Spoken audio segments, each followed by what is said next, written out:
basically from Bihar. So I came Kollam. This is my second time, and I really love the culture. So boy has to become a girl and then do a ritual.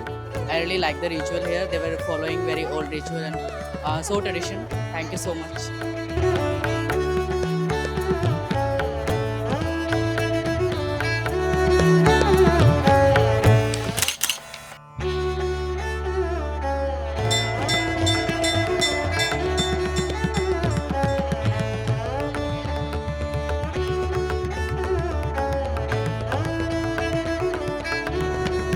കൺകോണുകളിൽ ലാസ്യ ശൃംഗാരരസങ്ങൾ, അങ്കനമാരെ വെല്ലുന്ന അങ്കലാവണ്യം, അഴകിൻ്റെ അലങ്കാരത്തിൻ്റെ മറുപേരാകും ഈ പുരുഷാങ്കനമാർ.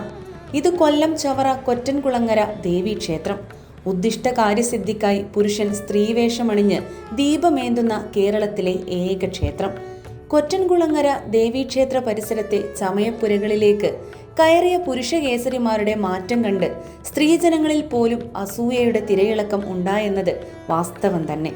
കാണുന്നവരിലെല്ലാം കൗതുകം വിരിയിച്ച് ആയിരക്കണക്കിന് പുരുഷകേസരിമാരാണ് സ്ത്രീവേഷമണിഞ്ഞ് വിളക്കെടുത്തത്. മീനം 10ഉം 11ഉം കൊറ്റൻകുളങ്ങരയ്ക്ക് ഉത്സവരാവുകളാണ്. അന്നാണ് ചമയവിളക്കേന്താൻ പ്രായഭേദമന്യേ 100 കണക്കിന് പുരുഷന്മാർ ദേവീ സന്നിധിയിൽ എത്തുന്നത്. ഈ ആചാരപ്പെരുമ കൊറ്റൻകുളങ്ങര ക്ഷേത്രത്തിന് മാത്രം സ്വന്തം. ഇഷ്ടദേവതയ്ക്കായി പരകായ പ്രവേശത്തിലൂടെ സ്വയം സമർപ്പണം നടത്തുകയാണ് ഈ ഭക്തർ.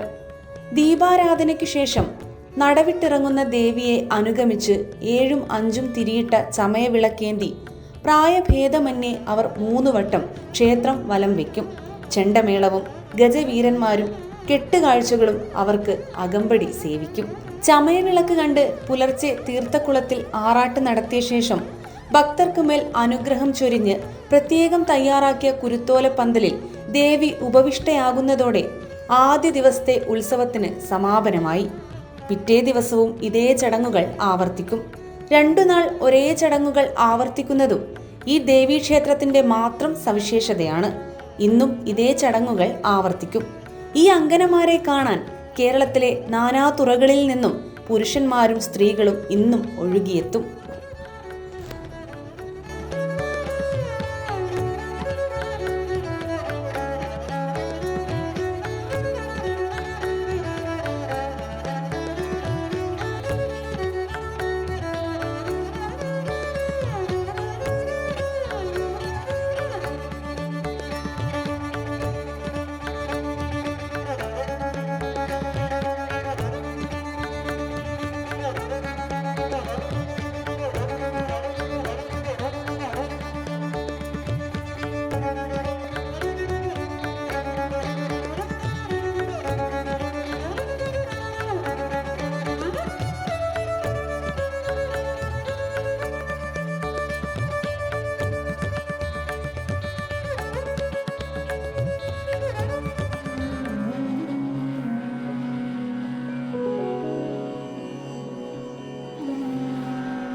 ക്ഷേത്രത്തിന് വടക്കുവശമുള്ള കേന്ദ്ര ഉത്സവ കമ്മിറ്റി ഓഫീസിൽ നിന്നോ വോളണ്ടിയേഴ്സിന്റെ ക്ഷേത്ര ദർശനത്തിനായി എത്തിയ